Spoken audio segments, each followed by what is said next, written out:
베드로전서 1장 18절부터 23절까지 한 절씩 교도하겠습니다. 너희가 알거니와 너희 조상이 물려준 헛된 행실에서 대속함을 받은 것은 은이나 금같이 없을 것으로 된 것이 아니요 오직 소먹고 정없는 어린 양 같은 그리스도의 보배로운 피로 된 것이니라. 그는 창세 전부터 미리 알린 바 되어 대신 이나 이 말세에 너희를 위하여 나타내신 바 되었으니 너희는 그를 죽은 자 가운데서 살리시고 영광을 주시는 하나님을 그리스도로 말미암아 믿는다니 너희 믿음과 소망이 하나님께 있게 하지 않느니라. 너희가 진리를 순종함으로 너희 영혼을 깨끗하게 하여 거짓이 없이 형제를 사랑하게 이뤘으니 마음은 뜨겁게 서로 사랑하라. 너희가 거듭난 것은 썩어질 씨로 된 것이 아니요 썩지 아니할 씨로 된 것이니 살아있고 항상 있는 하나님 말씀으로 되었느니라. 아멘.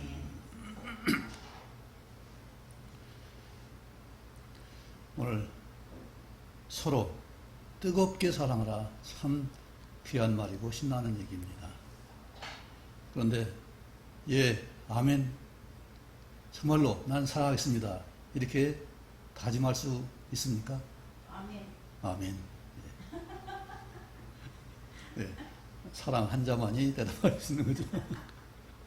네, 은혜 찬송하겠습니다. 내가 누려왔던 모든 것들이, 내가 지나왔던 모든 시간이, 내가 걸어왔던 모든 순간이 당연한 것 아니라 은혜였소. 아침 해가 뜨고 저녁에 노을, 밤의 꽃향기와 가을의 열매, 변하는 계절의 모든 순간이 당연한 것 아니라 은혜였소. 모든 것이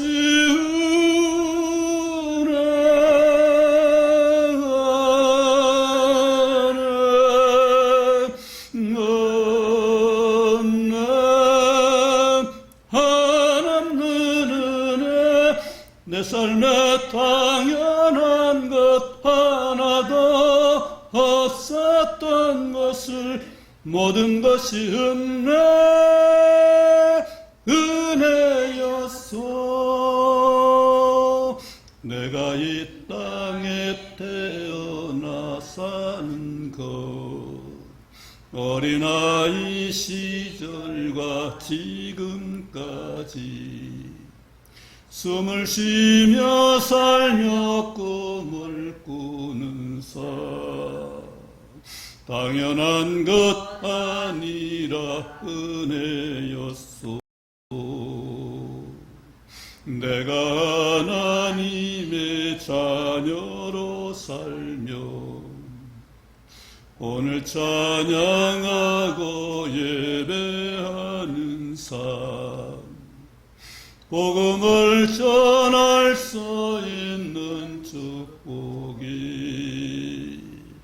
당연한 것 아니라 은혜였소. 모든 것이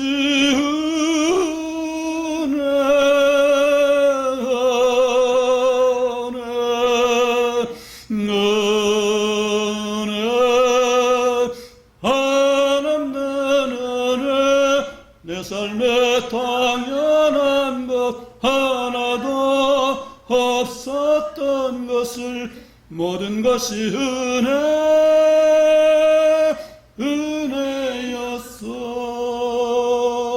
모든 것이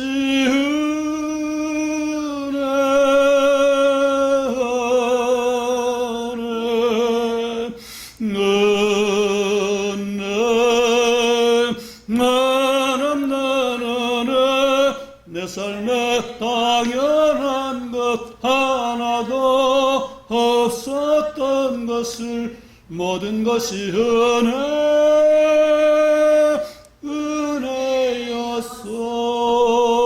은혜였소. 아멘. 우리가 뜨겁게 살아가는 것이 내 힘으로 할 수 있다면은 아마 얼마나 좋을까요? 그런데 내 힘으로 할 수 있는 것이 아니라 은혜로만 할 수 있습니다. 하나님 미리 아시고 2절에 그랬죠? 아버지의 미리 아심을 따라 성령의 거룩하게 하심으로 우리가 일을 할 수 있는 것이지 내가 의지적으로 할 수 있는 것이 아니라는 얘기죠. 사랑할 수 있으면 얼마나 좋겠어요. 뜨겁게 사랑할 수 있으면 얼마나 좋겠냐고요. 우리 사모는 사랑할 수 있으니까 참 좋겠습니다. 그죠? 네, 늘 사랑한다고 고백하니까 참 대단하죠. 저는 정말 복이 많은 사람입니다. 그렇죠?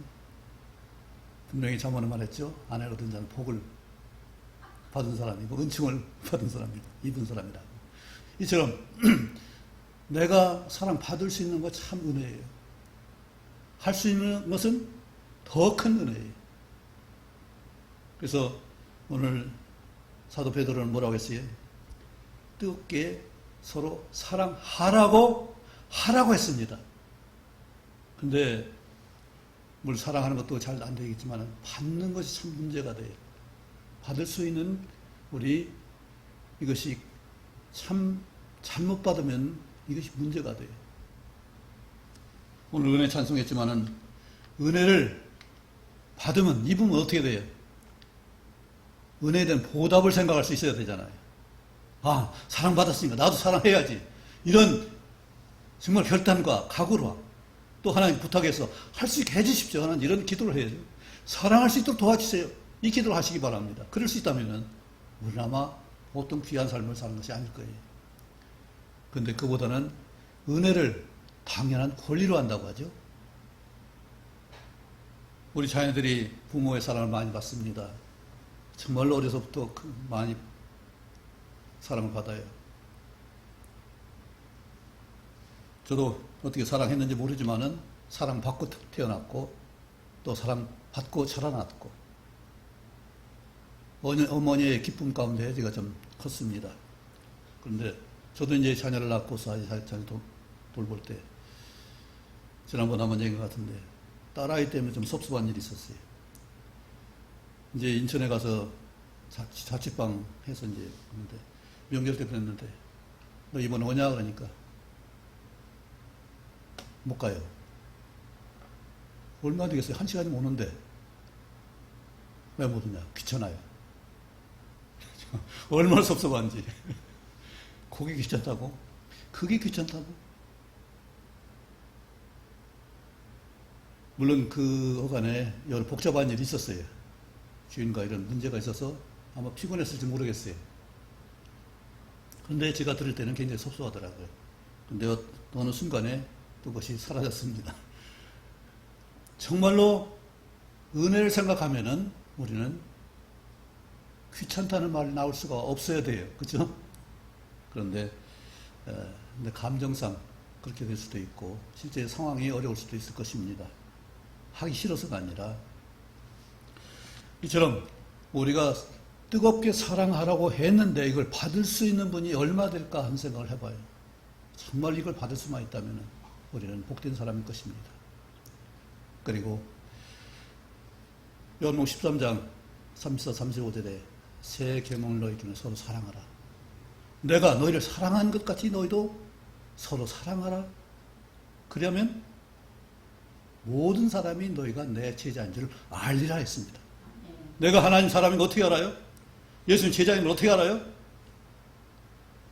사랑했을 때, 예수님 말씀 순종했을 때 그것이 드러나는 것이지 그냥 입술만 해서 되는 것이 아니라는 얘기죠. 우리 레베게트 선교에서는 암송을 중시 여깁니다. 그래서 5가지 확신도 있고 8가지 지침도 있고 69절 아주 5주제로 해서 12구절씩 해서 69절 암송이 있고 또 5가지 주제로 해서 한 주제에 3가지씩 해서 189절을 암송하는 건데 거기에 사랑으로 자라감이란 그 파트가 36구절이 있어요. 근데 세 분야가 사랑으로 대함, 사랑으로 말함, 사랑으로 대함, 사랑으로 행함. 이것이 36구절이 있는데, 그 중에 세 파트가 나오면, 첫째, 사랑으로 말하면 뭐라요? 진실을 말해야 된다고. 그 제일 먼저 나온 거예요. 진실을 말해야 된다. 사랑을 대하면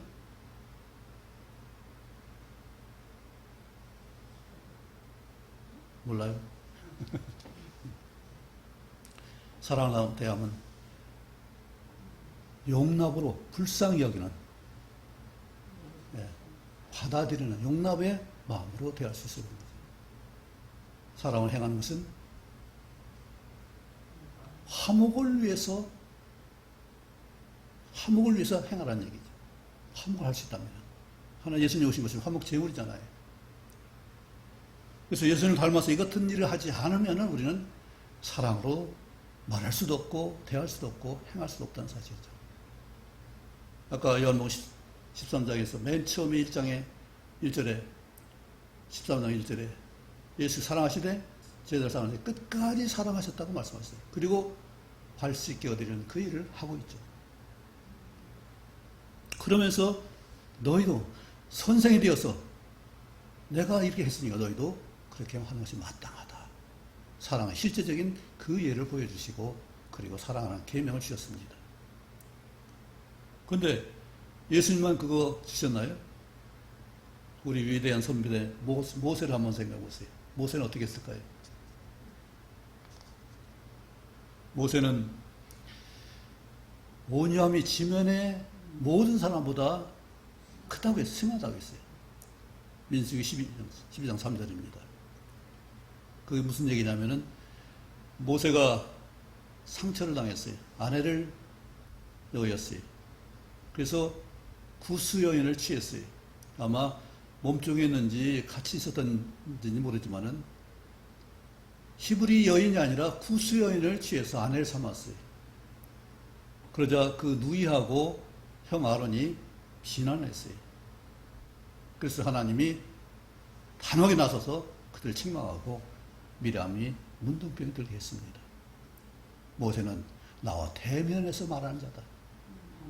너희도 다 지도자로 세웠고 했지만은 모세 특별히 나와 대면해서 만나는 자다. 이 모세가 하나님 사랑을 세세한 세미한 사랑을 우리에게 말하고 있습니다. 신명기 32장 3절에 보면은 2절인가요? 3절인가요?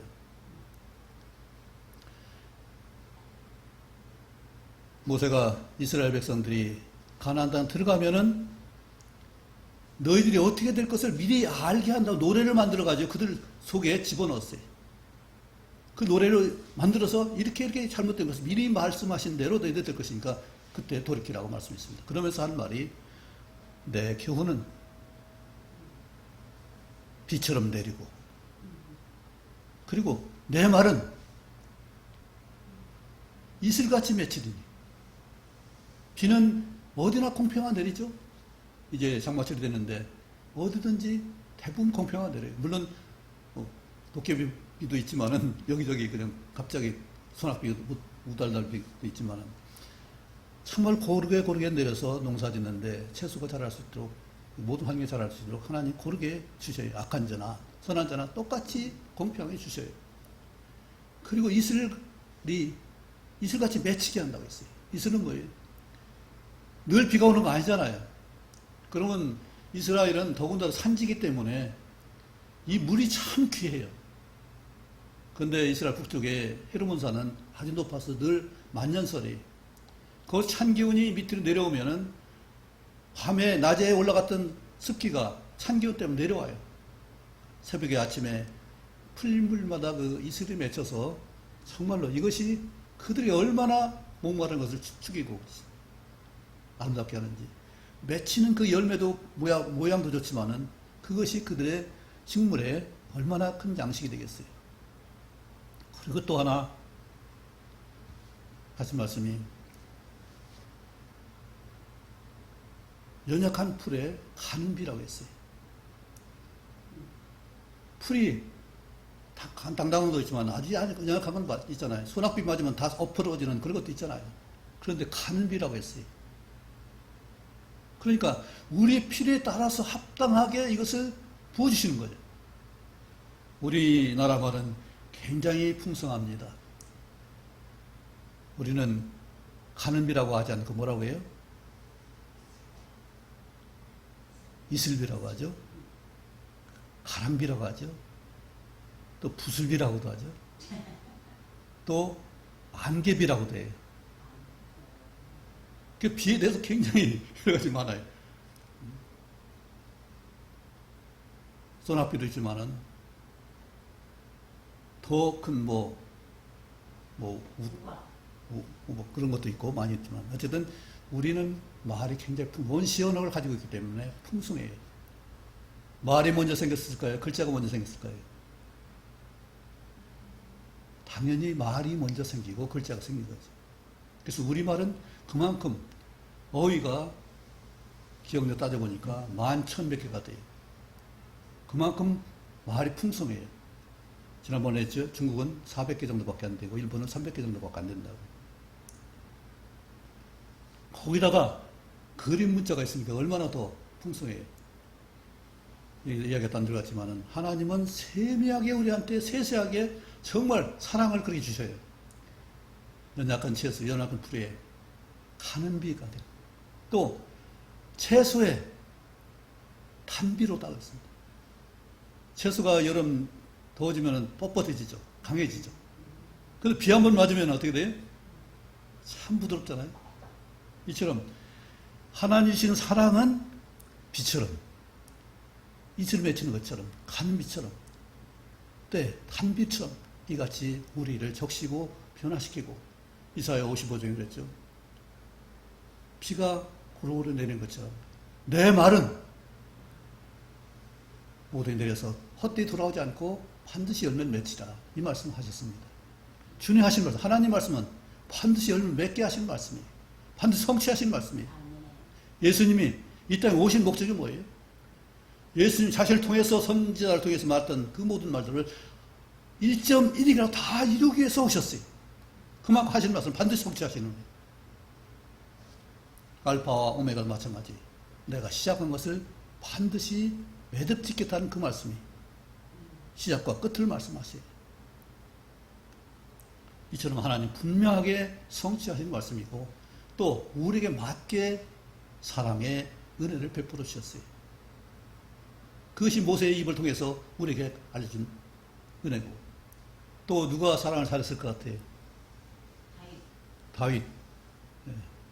다윗은 시편에 보면 엄청 많은 사랑의 시를 실제로 삶을 다른 사람 내 친척처럼 어머니처럼 기도했다고 나와 있어요. 그만큼 다른 사람을 사랑했어요. 바울이요? 네, 바울이 오늘 우리가 성시기도인 고린도서 13장을 썼죠. 사랑장을 썼습니다. 로마서 13장도 사랑장이에요. 그런데 로마서에는 사랑을 어떻게 표현했냐면 율법의 완성이라고 했어요.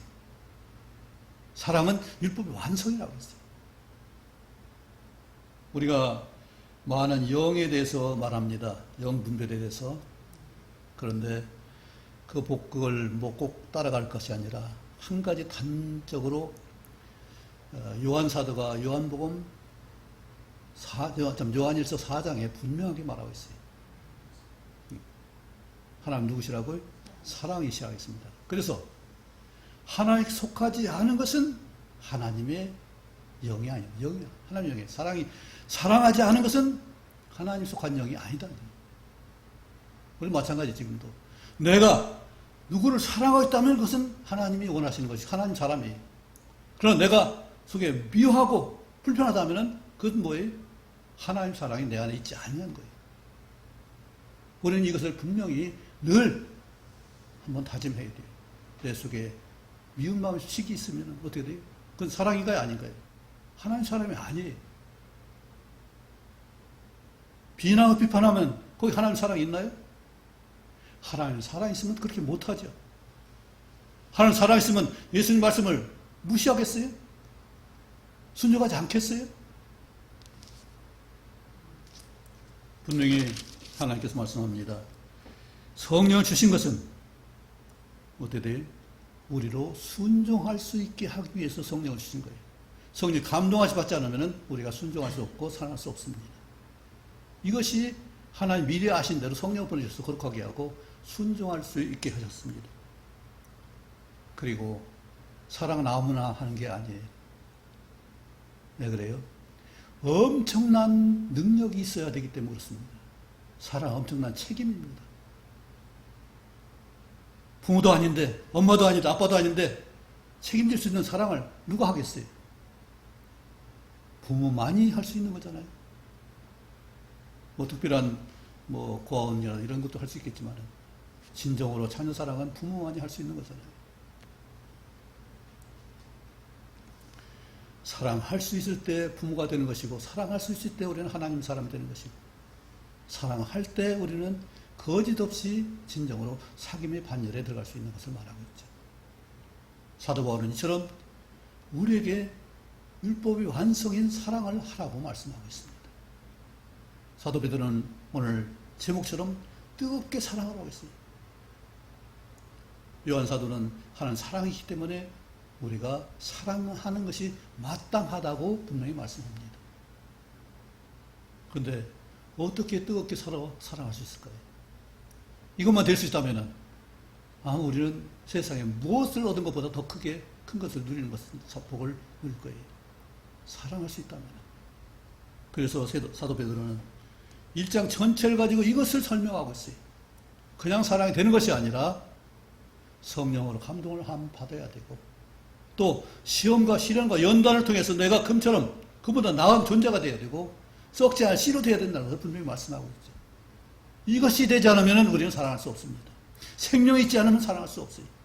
생명이 있어야 사랑할 수 있는 것이고, 생명이 능력이 있어야 사랑할 수 있는 것이고, 사랑을 감당할 수 있는 그것이 있어야 우리는 은혜의 보답을 할 수 있습니다. 요즘 애완동물 엄청나게 참 산업이 커지고 있습니다. 왜 그래요?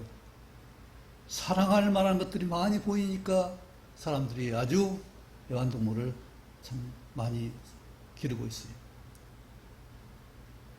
그런데 그만큼 또 문제가 있어요. 사랑한다는 것은 그만큼 책임져야 되고 올바르게 되는데, 지난번 한번 얘기했죠. 세상에 나쁜 개는 없다. 그건 뭐예요? 나쁜 개는 없는데 나쁜 개가 많아요. 왜 그래요? 개 주인이 잘못 사랑한 거예요. 잘못 기른 거예요. 잘못 교육을 한 거예요. 우리 부모도 사람도 마찬가지. 편협한 사랑을 가지고 잘못 자녀를 양육했을 때 그것이 문제가 돼요. 그런데 애완견은 주인이 하는 대로 따르잖아요. 가르치는 대로 배우잖아요. 애완견 충성심으로 했는데 잘못 배워가지고 엉뚱하게 주인을 보호한다고 사납게 한 것이 이웃 개를 물고 사람 다치게 하고. 교육센터, 애완견 교육센터 그 있던 큰 개가 거기 교육하러 온 애를, 개를 물어 죽였어요. 이처럼 개는 야성이 있다는 거예요. 그걸 통제하지 않으면 어떻게 돼요?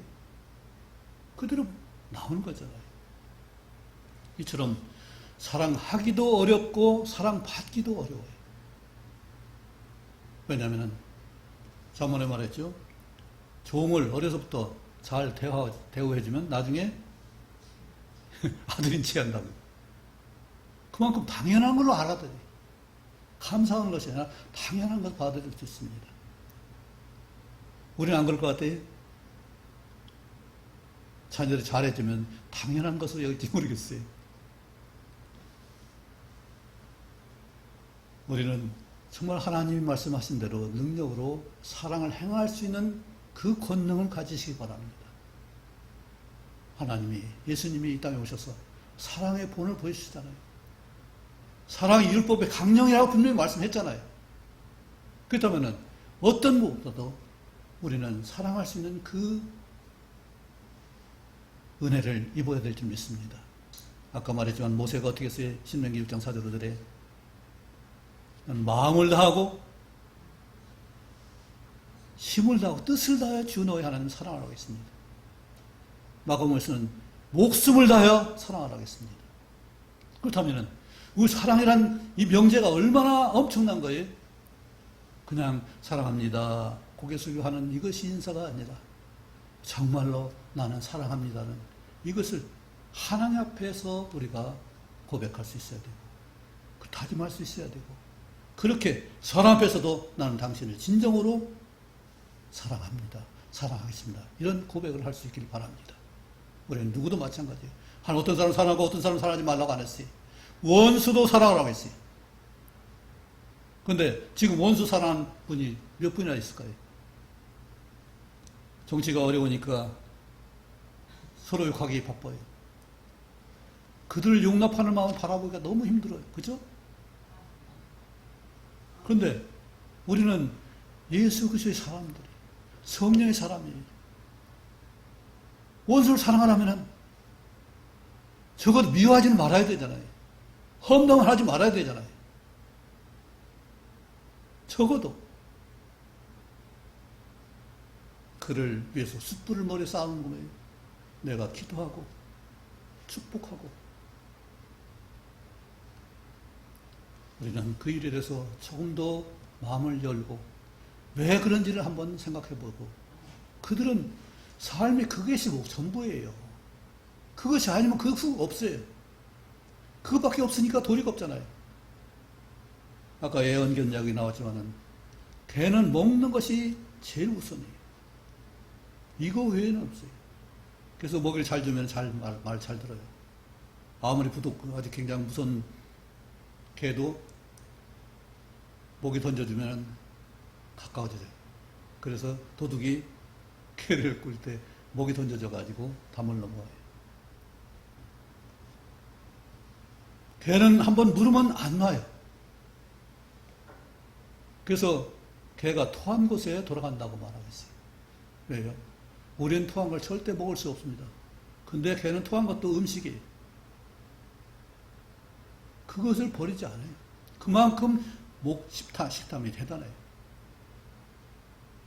주인이 개밥을 줬대 개밥 건드리면 물릴 수 있어요. 용납이 안 돼요. 먹는 것은 참 타협이 안 돼요. 개 어렸을 때는 새끼에게 양보해 줍니다. 근데 좀 크면은 가치 없어요. 같이 안 먹어요. 이처럼 탐욕이 바로 개예요.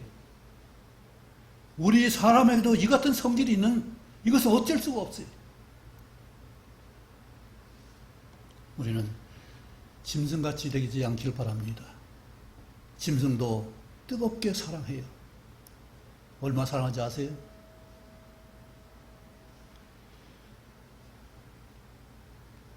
우리는 수컷이 사랑하는 게 아니라 암컷이 사랑합니다. 수컷은 덤덤해요. 암컷을 보면 미치지만은 암컷이 없으면 덤덤해요. 그런데 암컷은 30일마다 그 생적인 현상이 일어나요. 그래서 발정이 나면은 3, 4일 동안은 자지도 않고 소리 지르고 그래요. 동네가 시끄러워요. 소가 우는 소리 알죠? 뭐하냐 빨리 와지. 아마 그런 소리인지 모르겠어요. 그처럼 그 해소가 안 됐을 때는 계속 울부짖어요. 그처럼 생리의 현상이 이성 간의 그 욕구를 채우지 않고는 그 해결이 안 됩니다. 그만큼 동물은 본능적인 사랑이, 본능적인 그 욕정이 정말 뜨거워요. 그런데 사람은 이것이 그런 사람도 있겠지만은 우리는 좀 더 이성적인 또 특별히 하나님 말씀하신 존귀하게 여기면서 우리는 부부생활을 할 수 있어야 되고 또 생명을 위한 것이라는 분명한 명제가 있기 때문에 정말 거룩하게 침소를 지켜야 되는 것은 당연한 일이죠.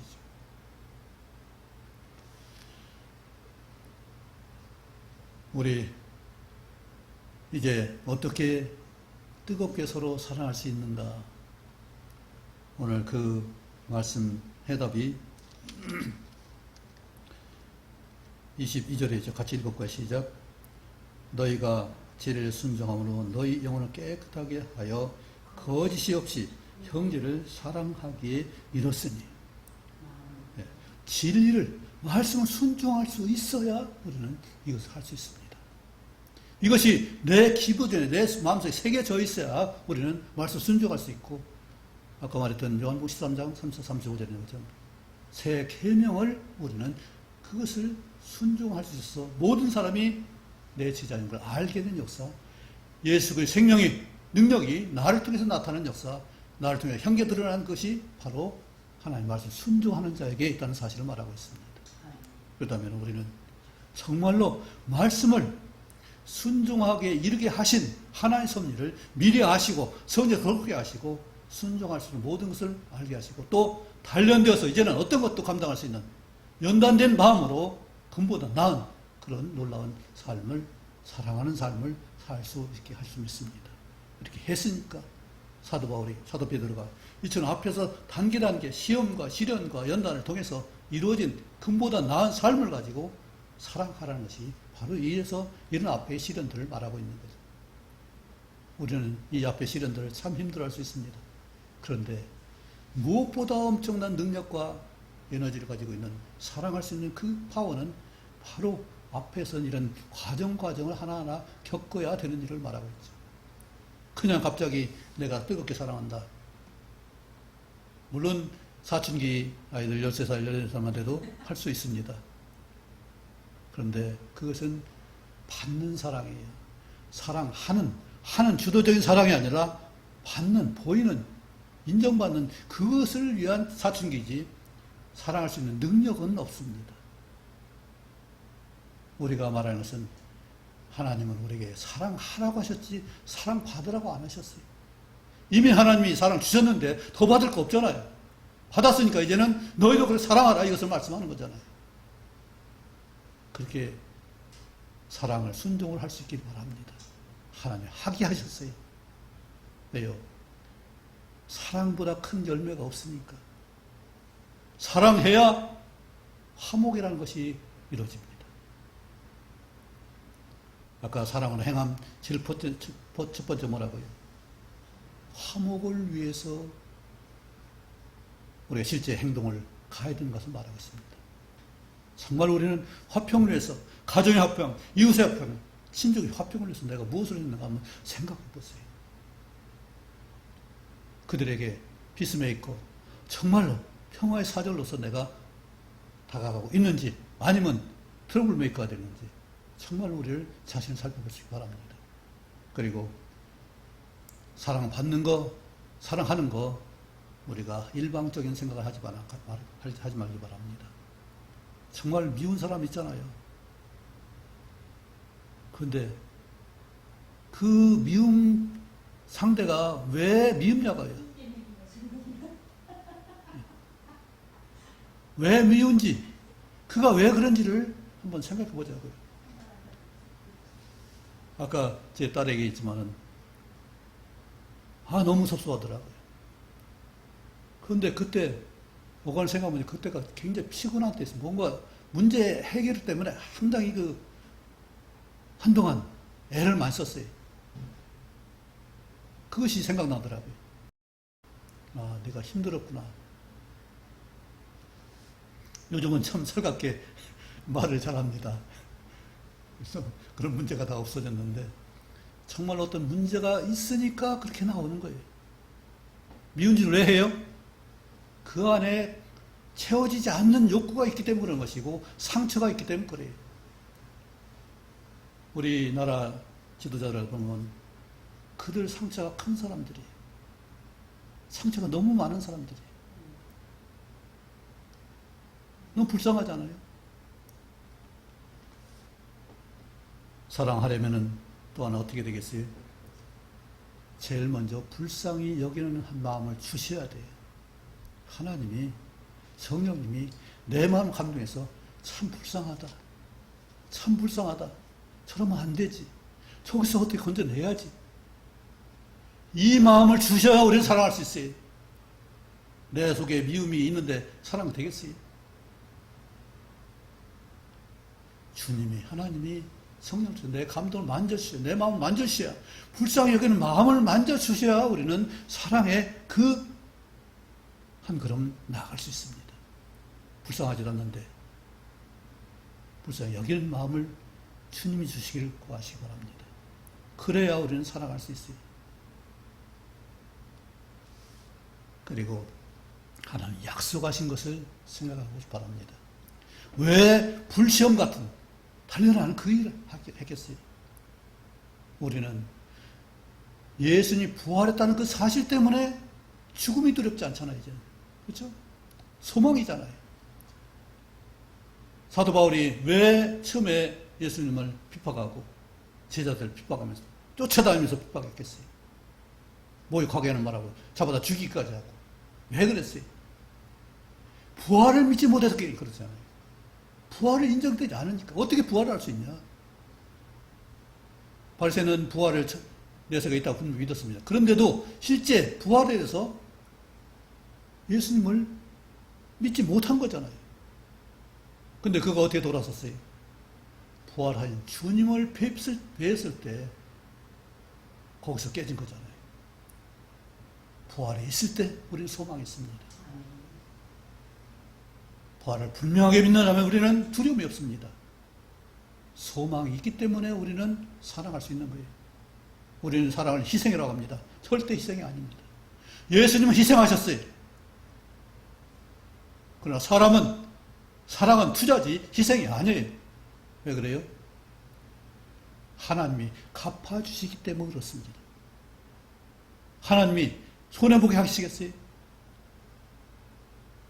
절대 하나님은 우리에게 손해보게 하죠. 반드시 하나님 히브리서 11장에 뭐라고 했어요? 상 주시는 이심을 믿어야 할지니라. 우리 한 모든 행동을 달아보시고 알고 계시고 기억하시고 책에 적어놓고 물 한 그릇 대접한 사람은 잊지 않고 하나님이 대접해 주시겠다잖아요. 그런데 정말 사랑하는 사람은 얼마나 하나님 기뻐하시겠냐고요. 사랑하는 사람은 절대 손해볼 일이 없다는 사실을 분명히 말씀하고 있습니다. 그러니 사랑 희생이에요? 내가 얼마 너무 놀래서 어떻게 했는데 아까의 저처럼 그는 참 섭섭하네. 왜 그거 못하는가?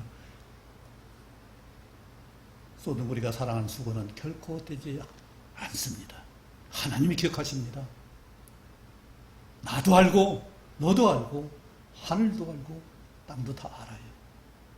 그러니 우리는 사랑은 엄청난 능력을 행하는 일이고 섬기는 힘이고 파워지 희생이 아니에요.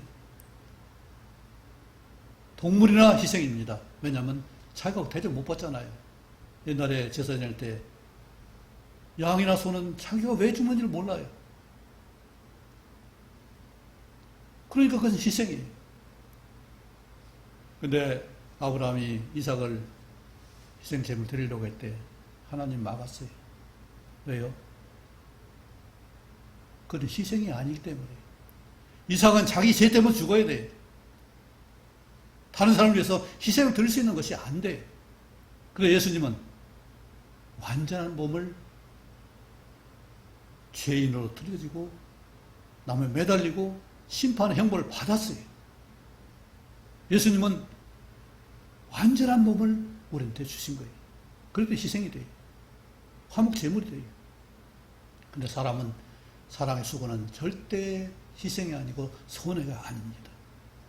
하나님이 다 아시고 반드시 갚아주실 거예요. 그런데 15장 58절을 말하세요. 너의 수고가 헛되지 않은 줄을 알미니라 분명히 말씀합니다. 그렇다면 우리는 사랑은 얼마든지 투자할 수 있는 능력이고 사도 베드로가 뜨겁게 사랑하는 이것을 받아들일 만한 충분한 이유가 있는 거죠. 그렇게 할 수 있는 우리 모두가 되길 바랍니다.